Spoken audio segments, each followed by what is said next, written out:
Guys, welcome back to my YouTube channel. आज की जो वीडियो है वो लास्ट वीडियो है मेरी इस टीवी शोज़ वाली सीरीज़ में। मैंने अपने यूट्यूब चैनल पे 2 वीडियोस ऑलरेडी अपलोड कर रखी है। एक पाकिस्तानी ड्रामा वाली जो लेटेस्ट है और जो उससे पहले मैंने अपलोड करी थी that was non romantic TV shows के नाम पे। तो आज की जो वीडियो है वो इन दोनों में से या फिर इनसे रिलेट नहीं करती। आज की वीडियो जो है वो है फ़न एंड थोड़े से चरिस्मेटिक वाले जो टीवी शोज़ थे उनके बारे में। आई नो, देखो, सब टीवी में तारक मेहता का उल्टा चश्मा ने सबको ओवरशैडो कर दिया कहीं ना कहीं, क्योंकि इतने सारे शोज़ आते थे सब टीवी पे। लेकिन हमारा जो कंफर्ट शो था वो तारक मेहता का उल्टा चश्मा बन चुका था एंड अब तक हम लोग तारक मेहता का उल्टा चश्मा के पुराने एपिसोड्स देखते रहते हैं। लेकिन इसी बीच ऐसे कुछ शोज़ थे जिनको रिकॉग्निशन मिलना चाहिए था। सब टीवी पर आने वाले थे जो शोज़, उनको रिकॉग्निशन मिलना चाहिए था पर उन्हें नहीं मिल पाया। तो आज हम उन्हीं टीवी शोज़ के बारे में बात कर रहे हैं। मेरी जो पहली की जो ये वीडियोज़ हैं उसके अंदर मैं आपको अच्छे से एक्सप्लेन नहीं कर पा रही कि स्टोरी क्या है, और आप लोगों को भी ना बहुत आधी अधूरी स्टोरी समझ में आ रही है। तो मैं आज इस वीडियो में आपको अच्छी तरीके से स्टोरी एक्सप्लेन करूँगी, क्या कैरेक्टर्स थे, क्या स्टोरी लाइन थी, क्या कंटेक्स्ट था, क्या ह्यूमर था, everything. So watch the video till the and. और अगर आपने ये वीडियोज़ मतलब ये शोज़ जो है अगर आपने देखे हुए हैं तो आप कमेंट करना, और अगर ऐसे कोई और अच्छे अच्छे शोज़ हैं जो आपको पता है और मैंने इस वीडियो में उनका जिक्र नहीं किया है तो आप प्लीज़ मेरे को कमेंट करना, जिससे कि एक सजेशन बन सके मेरे लिए और मैं उसको नेक्स्ट वीडियो में रिव्यू भी कर सकूँ। So let's start the video and before starting the video please hit the subscribe icon so that you can get notified whenever my new video comes. So let's start. तो पहला show है हमारे इस list में that is तेरा क्या होगा आलिया। तो तेरा क्या होगा आलिया जो था वो सब टीवी पर ही आता था and most of the shows जो है वो सब टीवी के ही होंगे। दो एक है जो किसी और उसका है, तो सब टीवी से हम स्टार्ट कर रहे हैं। तो पहला जो है वो है तेरा क्या होगा आलिया। तेरा क्या होगा आलिया में मैं आपको स्टोरी बताती हूँ क्या होती है। Very interesting and very innovative type of story है इसके अंदर। मैं ना इसको ऐसे देखती थी क्योंकि ये ना आता रहता था सब टीवी पे, तो मैंने ऐसे टाइम पास में ऐसे इसको देखना चालू किया था and I started loving this show. तो इसमें क्या होता है, Alia is the main lead and उसका हस्बैंड होता है आलोक, और उसका एक छोटा सा बच्चा भी होता है, लड़का होता है, बॉय। तो उसमें क्या होता है, उसकी ना आर्ट्स की स्किल्स होती है वो बहुत ज़्यादा अच्छी होती है, और वो जो अपनी ड्राइंग में ड्रॉ करता है ना ड्राइंग फाइल में वो सच हो जाता है। तो एक दिन वो क्या ड्रॉ करता है कि उसकी मम्मी की फ़ोटो पे क्या लगा हुआ है, हार लगा हुआ है। एंड यही मिसअंडरस्टैंडिंग की वजह बन जाती है इस शो के अंदर कि उसे लगता है आलिया को कि ये जो इसने बनाया है, मतलब ड्राइंग बनाई है, इसका मतलब है कि मैं मरने वाली हूँ। और फिर as a typical Indian mother उसको अपनी फैमिली की चिंता होने लग जाती है और वो फिर अपने हस्बैंड के लिए एक वाइफ ढूंढना चालू कर देती है उसके मरने से पहले।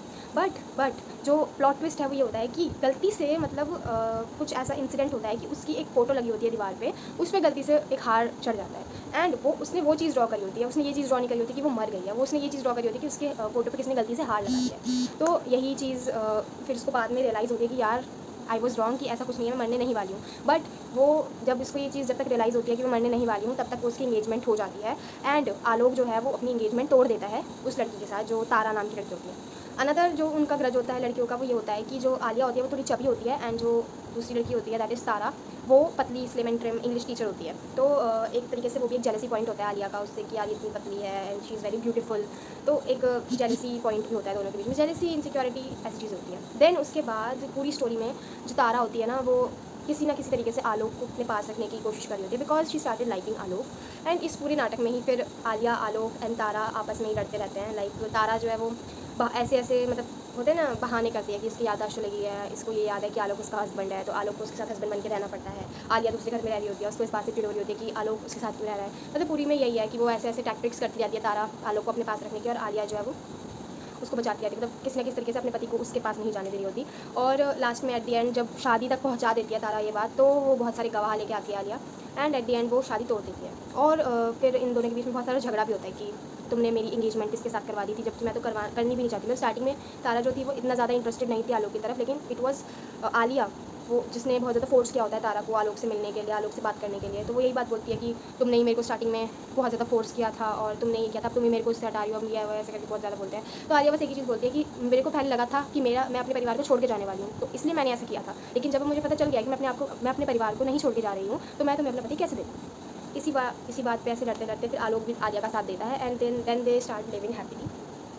बट फिर इनका सेकंड सीज़न आता है तेरा क्या होगा आलिया को। लोग क्या होता है, लॉकडाउन का कुछ ऐसे शायद सीरीज़ होता है, और इसमें ये लोगों को ना टीचर्स होते हैं, ये सारे लोग टीचर्स होते हैं, आलोक, आलिया, तारा और इनकी जितने भी रबिया और इसकी फ्रेंड्स जितने भी होते हैं सारे टीचर्स होते हैं, स्कूल में होते हैं, मतलब स्कूल के टीचर्स होते हैं। और अब जो नेक्स्ट सीज़न आता है उसमें ये रिपोर्टर्स बन गए होते हैं। इनकी जो जगह होती है, स्कूल की जगह होती है, वो अब एक रिपोर्टिंग हब बन गया होता है और टीचर्स की जॉब से इन सबको निकाल दिया गया होता है ड्यू टू लॉकडाउन ऐसे करके कुछ। और फिर जिस कंपनी ने उस चीज़ को ओवरटेक किया होता है उसी कंपनी ने इन सबको इस न्यूज़ की जॉब में आने के लिए भी उन्होंने बहुत मेहनत करते हैं इस शो में, सेकंड सीज़न में। एंड देन सेकंड सीज़न में वही न्यूज़ रिपोर्टर से रिलेटेड इनकी स्टोरी दिखाते हैं। तो बहुत अच्छा शो है, मतलब ऐसे आपको देखना है ऐसे तो आप इसको देख सकते हो। This is a very good show और यही कंप्लीट स्टोरी है। मैंने इसमें एक चीज़ बता दिया आपको। अब सेकंड शो इज़ जीजा जी छत पर कोई है। देखो, आप लोगों ने जीजा जी छत पर है तो देखा ही होगा, पर मुझे ना इतना इंटरेस्ट नहीं आता था जीजा जी छत पर है देखने में, लेकिन मुझे जीजा जी छत पर कोई है देखने में बहुत मज़ा आया था। बिकॉज मैं आपको बताती हूँ, जीजा जी छत पर कोई है सेकंड सीज़न है, जीजा जी छत पर है वो फर्स्ट सीज़न है। फर्स्ट सीज़न में कुछ ऐसा होता है कि जो मेन लीड है, एक इलायची होती है, एंड लड़के का नाम मुझे पता नहीं क्योंकि मैंने इतना शो देखा नहीं है। तो इलायची वॉज इंटरेस्टेड इन, ऊपर जो किराएदार रहने आता है लड़का, और वो लड़का एक अपने लड़के दोस्त को ही अपनी बीवी बना के लेके आता है। Because only married couples were allowed to rent, और उसको कहीं घर भी नहीं मिल रहा होता और नीचे उसकी जॉब भी होती है, तो इसी वजह से, है ना। तो फिर इलायची को भी पता ही होता है, थोड़ा थोड़ा डाउट उसे होता ही है कि ये लड़का ही है इसकी जो बीवी है। बट मैंने इसको पता इतना मैंने देखा नहीं है, तो मैं इसको इतना आपको एक्सप्लेन नहीं कर सकती।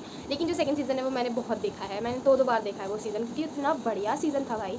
क्योंकि देखो, एक तो हॉन्टिंग ड्रामा है इसमें, भूत है मतलब मेनली इसके अंदर, और दूसरा कॉमेडी इतनी ज़्यादा है, ह्यूमर इतना बढ़िया है क्रिएट किया गया है, कैरेक्टर्स ने इतने अच्छे से अपना रोल प्ले किया है भाई, पूछो मत। तो मैं आपको सेकंड सीज़न की स्टोरी बता सकती हूँ क्योंकि वो मैंने पूरा देखा हुआ है। तो देखो उसमें क्या होता है, चंद्रलेखा, आई गेस चंद्रलेखा नाम होता है कुछ, तो नहीं चंद्रप्रभा नाम होता है, चंद्रप्रभा।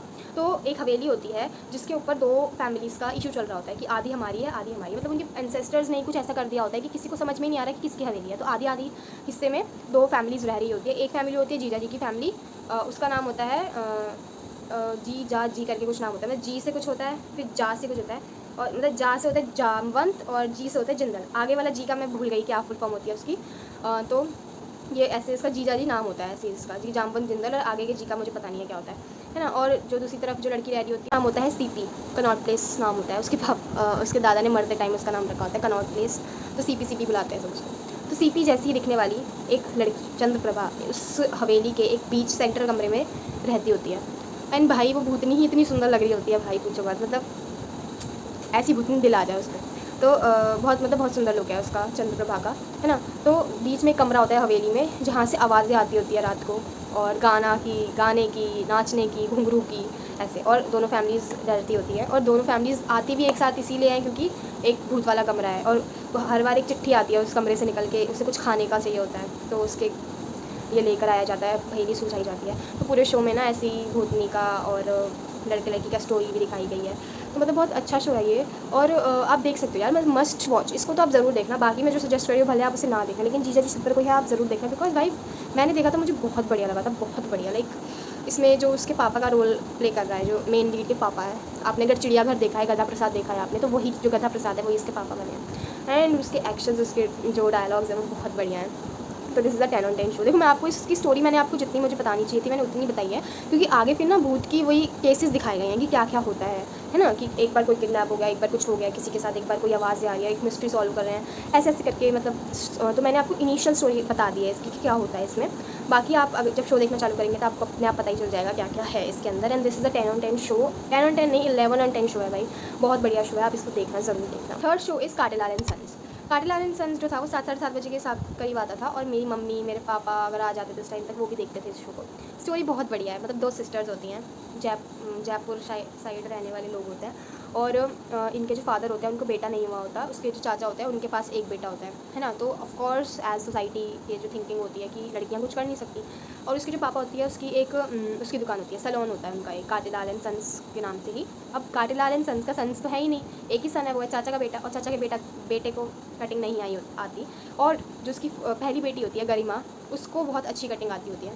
तो इनिशियली वो जो लड़की होती है वो थोड़ी उनको अपना ऐसा लक्ष्य वक्ष्य नहीं पता होता कि उन्हें क्या करना होता है। देन उस लड़की का हार्ट ब्रेक दिखाते हैं, उसको एक लड़के से प्यार होता है और उसका हार्ट ब्रेक दिखाते हैं। उसके बाद उसके अंदर जो नाईपन जागता है, उसके बाद वो बहुत अच्छे से कटिंग करना चालू करती है। But the plot twist is, लड़की बन के तो वो नहीं कट कर सकती, क्योंकि उन लड़कियों को उस दुकान में एंटर ही नहीं होने देते थे, क्योंकि लड़कियों का इस जगह पर कोई काम नहीं है। उनके पापा का मानना ऐसा था, प्यार बहुत करते हैं बेटियों से, लेकिन वो वाली थिंकिंग नहीं है उनके अंदर कि मेरी बेटियाँ ही काम को आगे चलाएँ या ऐसा करके, उनकी ये थिंकिंग नहीं थी। अब ऑफकोर्स उनको फिर बाल कटवा के वहाँ पर जाना पड़ता है, वो सत्तू और गुन्नू बन के जाते हैं वहाँ पर। लड़कियों का नाम होता है गरिमा एंड सुशीला। और जो लड़के वो बन जाते हैं बाल कटने के बाद, वो होता है गुन्नू एंड सत्तू। एंड फिर वो वहाँ पर जाके काम करते हैं, क्योंकि उसके जो फादर होते हैं उनका एक्सीडेंट हो जाता है, एक्सीडेंट कुछ हो जाता है। और ऑफकोर्स अब वो तो कटिंग कर नहीं सकती क्योंकि हाथ में प्लास्टर चढ़ गया होता है 3 महीने, और 3 महीने दुकान बंद रहेगी तो घर कैसे चलेगा ऑफकोर्स। और बेटियों को वो जाने नहीं देंगे क्योंकि अगर भूखे मर जाएंगे, लेकिन बेटियाँ नहीं जानी चाहिए वहाँ पे, तो इसीलिए उनको मजबूरी में बेटा बनना पड़ता है। बहुत पापड़ मिलते हैं और उसके बाद जाके वो लोग कटिंग करते हैं वहाँ पे और बहुत पैसे कमाते हैं। But at the and such तो सामने आना ही होता है। तो उसके पापा फिर बहुत ज़्यादा गुस्सा हो जाते हैं और उनसे उनकी जो कैंची और उस तरह होता है वो ले लेते हैं एज अ गुरु दक्षिणा। कि वो बोलती हैं लड़कियाँ, ऐसी लंबी चौड़ी स्पीच दिखाते हैं चैनल शो में कि आप हमारे गुरु हैं, ये है वो है, तो वो गुरु दक्षिणा में उनसे वही मांग लेता है। मतलब उन्हें बस बंद करवाना होता है उनका कटिंग करना। तो फिर लॉकडाउन जब आ गया होता है ना, जब कोरोना आ गया था, तो सारे शोज़ जो है वो गोवा जाके शूट हो रहे थे। तो उसी टाइम का फिर वो भी वहाँ क्या नाम था उस जगह का, झज्जर जाके, झज्जर के नाम से ऐसे बोलते हैं कि उसके मामा का वहाँ पे रिजॉर्ट है, वहाँ पे हम जा रहे हैं। तो वहाँ पर वो लोग जाते हैं और फिर वहाँ पे एक ऐसी ट्रेजेडी हो जाती है। उसके मामा और जो धर्मेंद्र नाम था, ऐसी कुछ धर्म के कुछ नाम था उसके पापा का, गरिमा के पापा का। तो उन दोनों में ना कुछ इश्यूज़ होते हैं पहले से ही। बट अब ऑफ कोर्स मामा है वो तो लड़की की साइड वाले में, तो उसकी चाची के जो भाई है ना, उसकी जो चाची है गरिमा और सुशीला की चाची के भाई हैं, वो झज्जर में मतलब थोड़े अमीर है, वो थोड़े रिजॉर्ट है उनके, तो वो वहाँ गए होते हैं। उनकी बेटी की शादी भी हो रही थी वहाँ पे। तो उनका ना पहले से ग्रजेस होते हैं आपस में, क्योंकि उन्होंने मतलब कुछ इसी बात पे, कटिंग एंड उस तरह वाली बातों पे कुछ उनका चल रहा होता है मैटर। और ये उन्होंने ना अपने दिमाग में ये बैठा के रखी होती है चीज़, उसके मामा ने, कि हम तो इनसे ज़्यादा कमा लिया, हमने तो ये कर लिया वो कर लिया। एट द एंड ना वो हमला कुछ करवा देते हैं, मतलब उसको किडनैप कर लेता है। और उसका मन होता है कि वो उसकी जो मूंछें है ना उसके पापा की, वो अपने उस तरह से करें जिससे उनको मैं सबूत दे सकूँ कि मैं भी कुछ कर सकता हूँ लाइफ में, ऐसे करके। तो उस टाइम पे सब लोग जो है वो पीछे हट जाते हैं, सब लोगों को वो ऐसे मार देते हैं। मतलब जो गुंडे आए होते हैं वो सब लोग पीछे पड़ जाते हैं। जो 2 बेटियां हैं वही उसको बचाने आती हैं, और उसके बाद वो उन्हें गुरु दक्षिणा वापस कर देता है उनके उस तरह, और कैंची जो है वो वापस कर देते हैं। एंड देन वो काटेलाल एंड संजू लड़कियों की तरह ही काम करने लग जाती हैं और बहुत अच्छे से उस दुकान को चलाती हैं। उसके बाद उन दोनों की शादी भी दिखाते हैं और उन दोनों के बीच में कुछ झगड़ा वगड़ा भी दिखा देते हैं। वो बात की बात है, बहुत बात की बात है। तो मेन स्टोरी तो इसमें यही है और बहुत अच्छी स्टोरी है, बहुत बढ़िया एपिसोड्स हैं। A1 शो है भाई। शो इज़ क्या हाल मिस्टर पांचाल, ये नहीं आता था सब पे, ये आता था स्टार भारत पे। मैं देखती थी इस शो भाई, मेरे को बहुत चुल थी इसको देखने की। इसमें क्या होता है, एक ही आदमी की 5 बीवियाँ होती हैं। बहुत इलॉजिकल एंड बहुत स्टूपिड शो है, पर स्टूपिड शो देखने में मुझे बहुत मज़े आते हैं। तो इसमें क्या होता है, इसकी जो क्या कहते हैं, मम्मी होती है ना लड़के की, वो शिव जी से मांगती है कि मेरे को ऐसी बहू दो जिसमें ये भी हो, इसमें ये भी हो। मतलब 5 क्वालिटीज़ बोलती हैं कि बहुत प्यार करती हो, और भक्ति में बहुत ज़्यादा हो, खाने में बहुत अच्छा बनाती हो, और पढ़ी लिखी हो, और चंचल हो, ऐसे करके। तो ऐसी 5 क्वालिटीज़ वो बोलती है और शिव जी वरदान दे देते हैं कि 5 बहू आ जाती हैं उसके घर में। वो मुझे याद नहीं है कैसे आती हैं, लेकिन 5 बहू आती हैं। वो 5 बहुओं के साथ रहती है। 5 बहुएँ तो ऑफकोर्स बहुत सारी डिफ़िकल्टीज़ आएंगी भाई, और ऐसे ही सारी डिफ़िकल्टीज़ दिखाते हैं इस शो में। देखो इलॉजिकल एंड स्टूपिड शो है कि भाई 5 बीवियाँ कैसे हो सकती हैं, मतलब इंडियन हैं हम लोग, इंडियंस में ऐसा अलाउड नहीं होता 5 बीवियों वाला सिस्टम। पर इसमें दिखाया है बीइंग, अगर हम शो को शो की तरह ही लेते हैं तो आप इसको देखना। मैं ऐसे रिकमेंड नहीं करूँगी, बट थोड़ा ना पागल वाला शो है, देखना है आपको देखना। मैंने देखा हुआ है, मैंने पता नहीं क्यों देखना चालू किया था, पर मेरे को ऐसे हंसी आती थी इसको देखने में, तो मैं तो देख लेती थी, मतलब टाइम पास कर लेती इसको देख के। बाकी दे शो भी 9 on 10 है, बिकॉज थोड़ा ना ऐसे सास बहू का ज़्यादा दिखाते हैं इसके अंदर। सास बहू भी नहीं, मतलब ऐसे सास चिड़ी रहती है बहू से, और बहुएँ जी माजी करती हैं, ऐसे करके हैं थोड़ा सा, तो इसीलिए। बाकी तो अच्छा है शो, अगर आप हमें से एज अ फन वे में ले तो देखना चाहते तो आप देखो। एंड आई थिंक आपने देखा भी होगा, ये शो थोड़ा सा ना बहुत पॉपुलर हुआ था, बिकॉज ऐसे पहली बार कुछ दिख रहा था लोगों को टीवी पे कि 5 बीवियाँ हैं, ऑफ कोर्स तो लोग तो देखेंगे ही, तो इसीलिए ऐसा है। और 5th शो इज़ बड़ी दूर से आए हैं, आपने ये देखा होगा, मतलब डायरेक्टर ने क्या सोच के स्टोरी बनाई है मुझे समझ में नहीं आया, कि एलियंस हैं, एलियंस आ गए इंडिया पे रहने, वो कैसे एडजस्ट करेंगे। मतलब एक ना बहुत इमेजिनेशन वाली चीज़ है कि किसी ने इमेजिन करा रात में बैठ के कि अगर एलियंस आए इंडिया में तो वो कैसे रहेंगे, क्या क्या डिफिकल्टीज सुनाएंगे, और उन्होंने शो बना दिया इसी बात पे। तो भाई बढ़िया है यार ये शो, तो मुझे एक्सप्लेन करने की ज़रूरत नहीं है। एलियंस होते हैं वो लोग, बड़ी दूर से आए हैं, धरती के पार से आए हैं, है ना। तो फिर वहाँ पे उनको डिफ़िकल्टी होती है, लोगों को डाउट होना चालू हो जाता है कि ये नॉर्मल लोग नहीं हैं, क्योंकि ऑफ कोर्स उनमें एलियंस जैसे कुछ फीचर्स होते हैं, हाथ लंबा हो जाता है, पैर लंबा हो जाता है, लंबे हो जाते हैं, ऊपर तक चली जाती है मुंडी उनकी, बहुत सारी चीज़ें होती हैं। उनके नेबर्स भी थोड़े से होते हैं, लेकिन एट द एंड मैंने पूरा नहीं देखा, कब थोड़े एपिसोड देखे हैं इसके। स्टोरी तो देखो इसमें इतनी है, उसमें और बताने लायक कुछ है नहीं। एलियन आए और इंडियन फॉर्म्स में आए, 10 on 10 शो है भाई। हंसी बहुत ज़्यादा आती है इसमें, जस्ट बिकॉज ऑफ उसका जो लड़की का, एलियन का जो भाई होता है, एलियन का भाई, एलियन का पति, एंड बढ़िया है मतलब शो तो। गुड। 6th शो इज़ सजन रे झूठ मत बोलो। तो देखो, सजन रे झूठ मत बोलो और फिर सजन रे फिर झूठ मत बोलो, ये 2 है। मैं बात कर रही हूँ सेकंड वाले की, मैंने फिर बोलना भूल गई। सजन रे फिर झूठ मत बोलो सेकंड सीज़न है। ये सीज़न मैंने देखा था, मुझे तो बढ़िया लगा था भाई। ये बहुत अच्छा शो है भाई, बहुत कॉमेडी शो है। इसमें लड़की जो होती है ना, उसके फादर जो होते हैं वो थोड़े ऐसे होते हैं कि they don't like corruption, they don't like rich people, because उन्हें ऐसा लगता है कि जो रिच होते हैं वो जमाखोर होते हैं बहुत ज़्यादा। और जो लड़का होता है वो ऑफकोर्स बहुत बड़े बाप का बेटा होता है, पैसे वाले बाप का बेटा होता है। और उसको पसंद आ जाती है उसकी बेटी जया कॉलेज में।